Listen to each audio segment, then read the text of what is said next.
आज स्वास्थ्य ठीक नहीं है। मेहनत कुछ ज्यादा हो गई, डॉक्टर ने आराम करने के लिए बताया है।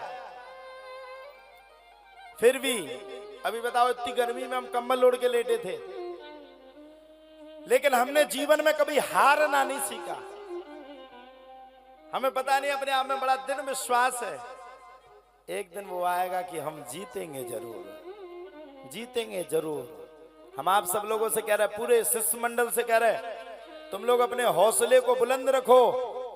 जितना हमारा शिष्य मंडल है, राजेश मां साहब, संदीप साहू जी, हमारे बीरू साहू जी, अवधेश राय साहब, और साथ ही साथ में हमारे रज्जू साहू जी, मैं आप सबको सुनिश्चित करना चाहता हूं, आप लोग बिना चिंता के बैठिए, बिना चिंता के आप मेहनत में कमी मत रखिए। अब समय अपना अच्छा आने वाला है। मैं आपको वादा देता हूं, अगले वर्ष तक, अगला वर्ष नहीं आ पाएगा, वो अगले वर्ष से पहले पहले देश और विदेश में हमारे संकट मोचन सरकार का नाम खड़ा हो जाएगा।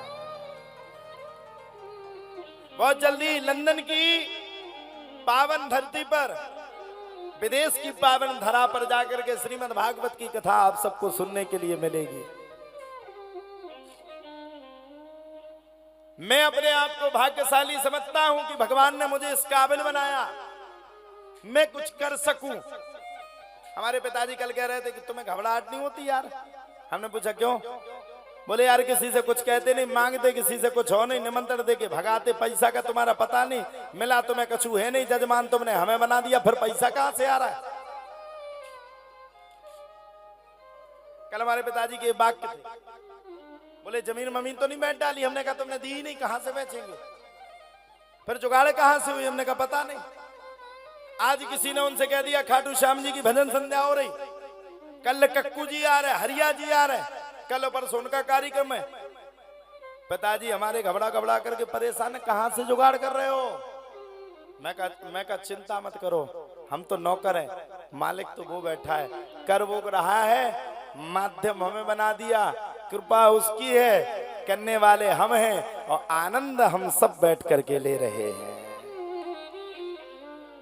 भगवान की कृपा जिस पर हो जाए उसका आनंद हो जाता है। मैं कितना वर्णन करूं, कितना सुनाऊं।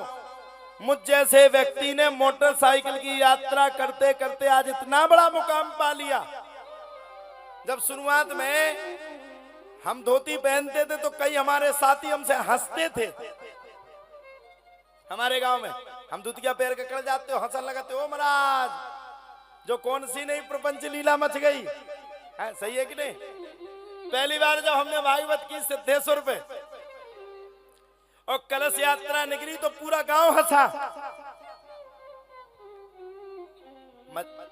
चिड़ा कोई नहीं, हंसा सब। अच्छा ऋषि महाराज को भी भागवत पढ़नी? हमने कहा जी।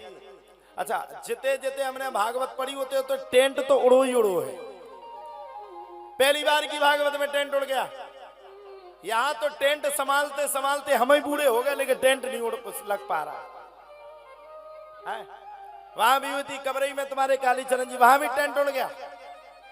हवा और पानी ये दो हमारे बड़े चाहने वाले हैं, कहीं भी हम जाएंगे वो हमारे साथ। उस यात्रा को हमने सुखद बनाया। हमारे यहाँ पर छोटा भाई भी बैठा होगा, ऋषु, वो भी यहीं कहीं होगा, वो भी कथा सुनने के लिए आया है। मैंने कभी अपने जीवन में हिम्मत को नहीं हारा, और आप लोगों से भी कह रहा हूं, हारिए ना हिम्मत, बिसारिए ना राम। जिंदगी में रोड़े पत्थरे, कंकड़ पत्थर, कांटे आते रहेंगे, आम बात है।